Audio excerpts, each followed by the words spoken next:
I have to admit, when I first heard about Season of Discovery, I did not care too much and gave the game a 2-month lifespan, followed by a slow decline into oblivion. I was wrong. Not only that Season of Discovery thrives after 4 months of being released, but people are looking forward to each phase, exploring the new content, new items, reworked raids, and so on. The numbers are not lying. It seems like the classic development team has found a secret formula to keep this ship moving. Where it would sail, it's uncertain, but once again I find myself curious and excited about what the future of World of Warcraft will be. This brings us back to the old age philosophical question: is it too late to play Season of Discovery, or is it a good time to return? In this video, we'll cover some of the important changes and what to look forward to in Phase 3, but first, a quick word from our sponsor, HelloFresh. HelloFresh is America's finest meal kit delivery service that sends you all the ingredients you need to make nutritious and healthy meals in your own kitchen. The recipes are easy to follow because the ingredients are pre-measured and pre-cut, ultimately making you save money by having zero waste and taking less trips to the grocery store. For the past 2 years, I've been embracing a healthy gaming lifestyle, and I can easily recognize a perfectly balanced food plate. Their menu is diverse, and you can choose from over 45 plus weekly recipes and even more market items that fit your lifestyle. Let HelloFresh handle the meal planning and the shopping so you can spend that extra saved time enhancing your cooking skills and doing more gaming. Plus, now you can treat yourself and pair these delicious meals with a free dessert for life. Thanks to HelloFresh for sponsoring today's video. Go to my link in the description down below, use my code, and receive 16 free meals plus free dessert for life while subscription is active. Now let's get back to Phase 3, shall we? The first thing to be excited about Season of Discovery in Phase 3 is the leveling changes. Right now, if you level a new character from 1 to 39, you're going to benefit from a 100% experience bonus plus 300% gold received from quest. Discover's Delight, it's a buff that you will have all the way until level 39, and from level 40 to 50 you're going to benefit from an additional 50% experience bonus. So that means if you're just leveling your old characters from Phase 2, you're already going to benefit from a 50% experience bonus, which is going to help you reach 50 faster so you can join the first reset of the Sunken Temple raid, which is going to be on a 7-day cooldown, but we're going to talk about that later. On top of that, the normal raid will have a sizable amount of XP, and I think they said massive. So it's possible that you will run a normal raid at level 40 and might even get a full level from a full clear. Keep that in mind. There's a new event called the Nightmare Incursions, and this will be available all the way from level 25. Probably the level 25 one would be in Duskwood, because that's a zone where people can be level 25. But on the zones like Hinterlands and wherever the Nightmare portals are, there's going to be an event, probably like the other events, every 3 hours, and you're going to be able to get some chunk of XP and reputation from there as well. We're going to talk about that a bit later. Leveling is going to be a fine experience in Phase 3. I'm looking forward to level 1, 2, or maybe even 3 characters. I like world buffs. We had in the past the BFD boon, which was available all the way until level 39. Now we have the Nomer buff, which is going to be available all the way until level 49. But the new buff, Fever of the Temple Explorer, is going to increase all critical strike hit by 5%. This is not just spell like the Nomer one. Spell power by 65 and all stats by 8%, which means most classes will benefit from most of here, with casters benefiting from all of the things, hunters the same, and everyone else like warriors, hunters, 8% stats and 5% crit. It's going to be a nice one, and I'm going to try to have it as much as possible on all my characters. Talking about cool things, we're going to have new Shoulder Enchants. At the first glance, the Shoulder Enchants for physical DPS seem to have 15 attack power, for spell power 9 spell power, and for healing 18 healing power. So this seems to be half of the value from ZG Enchants. They are level 50 and they're not going to be best in slot, but it's a nice addition. I hope they're going to be okay to acquire. If they're a drop from boss, maybe that should be okay, maybe 2 or 3 drop per raid. If they're under the context of obtaining them from a reputation, maybe from the nightmare incursions, that could be great as well, as it will make more people join the events out in the world. If phase 1 and phase 2 didn't have enough PvP items, well, phase 3 is gonna have more than we asked for. It's going to be an entire set designed for level 50 for all classes and all specs. So if you're playing like a class that can play multiple specs, you're going to be able to choose multiple sets. The skin on them is kind of basic. It's mostly reskin items from level 50 bracket. Alliance one for healer plate, it's blue. So there might be some discoloring here, but they look relatively okay. They look scuffed, and it kind of gives a vibe of classic to them. The stats are decent. They have stamina bonus and extra spell power, most of them, or extra attack power. Nothing too complicated, but some of them are really good, and they would be good even for PvE. For example, the agility one has a lot of agility and crit. Extra attack power bonus, so you can see how this one can easily be suited for PvE as well. And not only the hunter, I think a couple of pieces from those sets are going to be in the pre-bis for a lot of classes. The best looking one so far, in my opinion, I think it's the cloth one. The leather one seems to be like a rework from a Storm Shroud. I think I found one that I liked.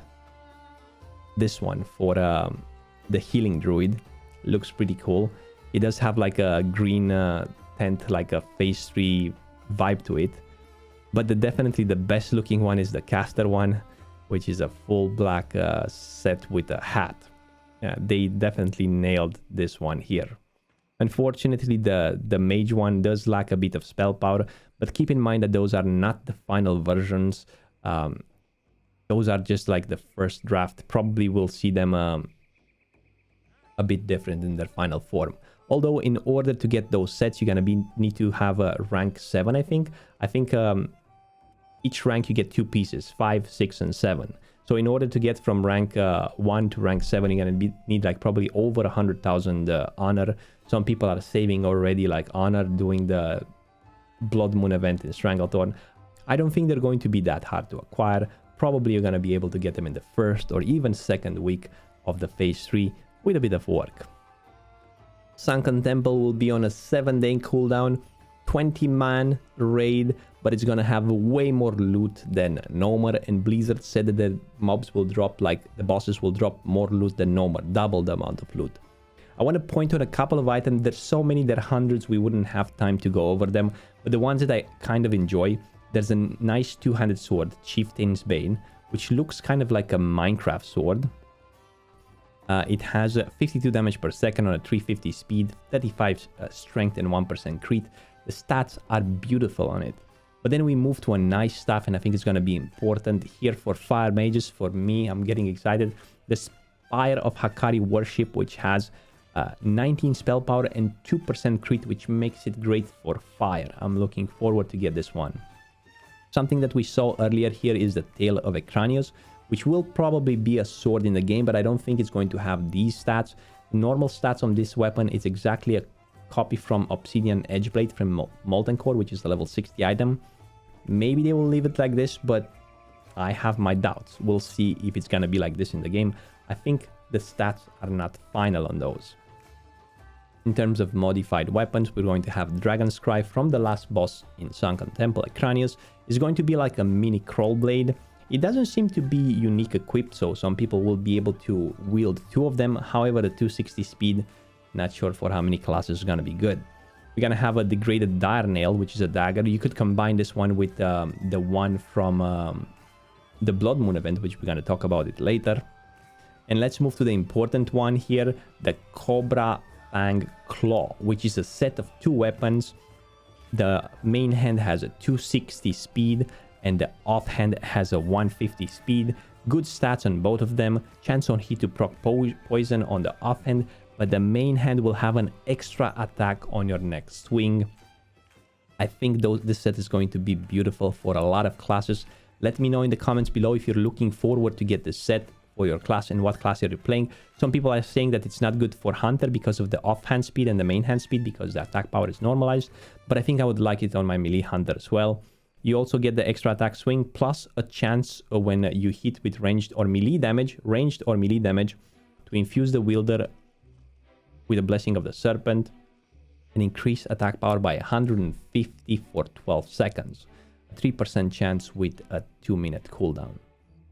I'm not sure if I'm going to be able to obtain those, but it seems like it's going to be a nice set.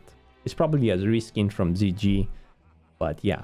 The Hunter gets a really nice bow with a nice skin. It looks great on a troll, but the stats are amazing. 66 with 122 damage, 3.0 speed, 8 agility, 22 range attack power. It's looking great. It's gonna be fun. The PvE sets from Sunken Temple are looking great. No longer they have minus stamina, thank God. And they have really nice stats. For the caster ones, it seems to be a reskin of Bloodvine, as they do have a lot of hit, but also a lot of stats that could be good for PvE, and also has a bit of stamina, so at least you could stay alive during some encounters. We have a new set of rings, which are going to be great for every class. It feels to me like it might drop from the Drakes in Sunken Temple because they have the name Drake Claw, but I'm looking forward to get one of these for my characters. And now we get into some good burst trinkets, just like the ones from ZG. We have the charms, the Atal Allied charms, and are 3 of them. 1 for spell power, 1 for defense, and 1 for physical and ranged damage. The one for spell power has 96 spell power and 192 healing power for 20 seconds. The one for melee has 20 damage every attack for 20 seconds. And each time you hit an attack, you kind of lose like either spell damage or 1 damage for physical damage. Just like the ones from ZG, it's kind of like a small reskin of ZG. This phase will also see like a lot of fun items which are yet to be discovered, such as like the whimsical teleporter from Gatsuzan or the Trog Transfigurator and so on. I'm really looking forward to discover them in game, so we don't know exactly what they do so far. Will level 50 be the time when we get exalted with the Waylaid supply crates? Well, we don't know so far, but there have been like tens and tens of new boxes applied. It seems like it's not going to require a lot of items anymore to fill. Like if you remember, you'd require 20 elixirs to fill or 20 potions. It seems that most of them require 1 item to fill for the box. Now, if you find those in the world, and if you turn them back in, you will get reputation, but also gold rewards. So it might be the case that now all of them will be profitable. If the ones currently at level 40 cap offer the maximum of 12 gold per turn in, you never know, maybe you get a box and you get 20 gold back for 1 single item. So, hey, one thing, this will help the market.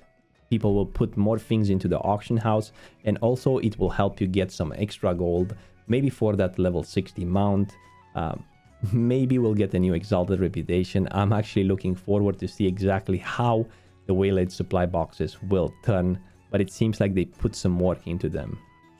The Blood Moon event at level 50 will receive some new coins and some new items as well for level 50. For most classes are just the old stuff rehashed, like made for an extra level for level 50. But also a Hunter has a new item because they didn't have one at level 40. Now they gave them a pre-bisque crossbow with 3.10 speed, which is gonna be quite great for a fresh 50 Hunters. Make sure you start doing the, as soon as you hit 50 with a Hunter, start doing the Stranglethorn event so you can get those massacre coins, which are the new ones, so you can start getting the crossbow. For mages, we have the same rings but with more stamina and more spell power. For paladin, we have a new weapon which is quite great, actually 2 new weapons, but the weapon is just like the previous one but for level 50. But we have a 2-hander called Parasomnia with great stats. It looks like an untamed blade but recolored, and also inflicts a target with Parasomnia, causing them to wander aimlessly for up to 2 seconds. This sword is going to go for warriors and paladins. Is going to be great into PvP. For priests, the same rings. For rogues, we have a sword and a dagger for level 50. Dagger we had in the previous level 40 phase as well, but the sword has an interesting proc. Chance on hit increases your run speed by 40% for 10 seconds. 1.7 speed makes it like probably an offhand or a main tank or a main weapon for a tank probably. It's interesting to see how people will use it. Shamans get an updated version of the totem 2-handed weapon.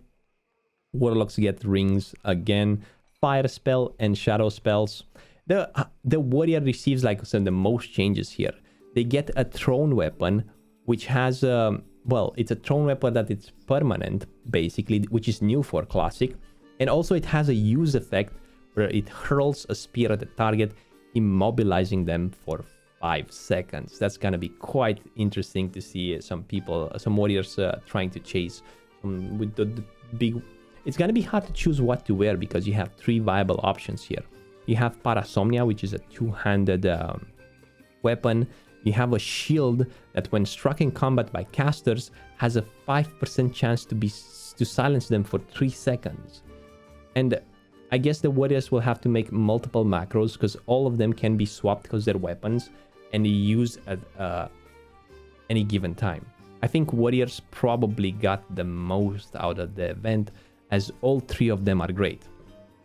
And you can swap between them at any given time. Darkmoon Faire seems to have a set of new trinkets. The first one that you see is for a healer. A chance on a successful here to restore 8 energy, 1% mana, or 4 rage. I'm assuming once you heal someone else, they will restore either mana, rage, or it will proc from dots as well, from renews and so on. I'm not sure if those are the final versions for them. I'm not sure how intensive they tested it, but so far it looks like interesting. We have one decay. Spells and attacks sometimes leech some health from the target and apply a stack of decay. When the stack reaches 5 stack, it does a specific amount of damage. Then we have Sandstorm, which chants on spell and attacks to summon a sandstorm that circles you, dealing a specific amount of damage to target that passes through. This is also interesting. It can be used on some AoE situations, but it does put a circle around you. We'll see how it works. And then we have the Darkmoon card, Torment. Gives the wearer a chance on attack and spell cast to torment their target, causing them to wander and suffering for 3 seconds. Oh my god, this is good for PvP and so on. This is going to change a lot. I am happy to see new items into the game. I'm happy to see so many new items because it changes fundamentally the way you're playing the game. Professions are looking nice as well with a couple of flasks. Unfortunately, I see here that the benefits of the flask only apply in areas under the influence of Nightmare, so probably on the places where the Nightmare event is going to be, and maybe in the Sunken Temple since the topic of it's Nightmare as well. We got 2 flasks, one for casters, one for physical damage. For enchanting, we seem like we get another sigil, which gives slightly more spell damage and attack power. And then we get to the good stuff. The engineering bracers seem to be really potent. Some of them might be even better than the Warsengulch exalted ones. For example, the caster one has stamina, intellect, and 21 spell power. They seem to be PvP oriented as they can clear fear, and maybe even in some fights where the boss is fear, you could use it. Then we move to blacksmithing. Blacksmithing, I mean, all the professions like tailoring, leatherworking, and blacksmithing will have shoulders that are kind of a must-have. So if you're looking forward to have some nice epic shoulders, like look at those: 12 strength, 12 agility, 12 stamina, 1% hit. Plus on top of that you have like some sort of a proc. Like you if you're focusing on full PvE mode, you need to be either blacksmithing if you're plate, either leatherworking if you're leather or mail, either tailoring if you are a caster. So I'm already tailoring on my mage. There are 2 options. I think one is with armor and stamina. This might be good for PvP or tanks. Or there's one with a lot of spell power as well. The procs are interesting, so keep that in mind too. Professions are going to be great. Another interesting thing for druids, they will get some new items. There's an enchant which is probably going to be available from the new Emerald Warders, which is a new faction from the Nightmare Incursions, I would assume. Wolf Shed Trophy, it's an enchant that you put on a helm, which is going to give you the benefits of Wolf Shed Helm, which is a leatherworking item. So you wouldn't have to use the Wolf Shed Helm, you could be able to use the PvP items. On top of that, so the druids won't be using the Crowd Pummeler from no more. They will get an enchant, or it's not an enchant, it's an item that increases your attack speed by 50% for 30 seconds on a 3-minute cooldown. Just like the Crowd Pummeler from no more. That's kind of interesting. I think Druids are going to be happy about this change. A couple of Nightmare items I want to talk about is the Nightmare Focus Staff, which has 30 stamina, 26 intellect, lots of stats. This can make it very great for PvP, but also 29 spell power. This is quite awesome. There's another ring with 14 stamina and a 5% chance to proc spell damage by 66 for 10 seconds. I think this is going to be great for mages, especially if you're AoE farming. The proc might be 24/7 up if you pull a lot of mobs. We have to do some tests on it, but it's looking quite great. There's a couple of other trinkets. There's the Roar of the Guardian with 10 stamina, passive, and also increases your melee and range attack power by 70 for 20 seconds.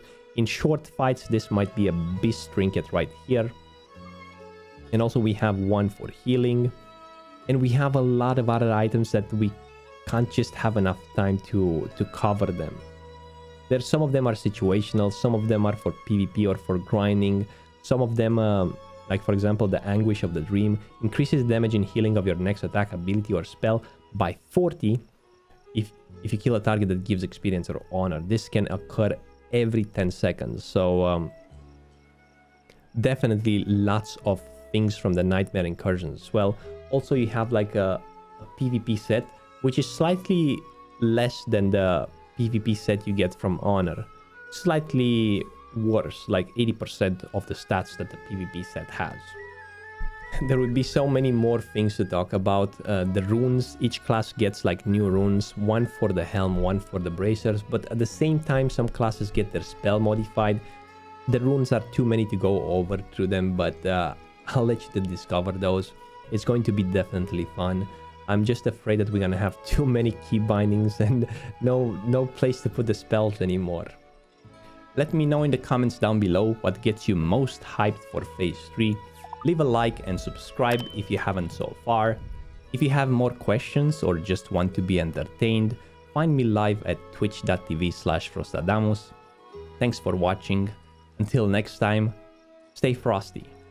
Bye bye.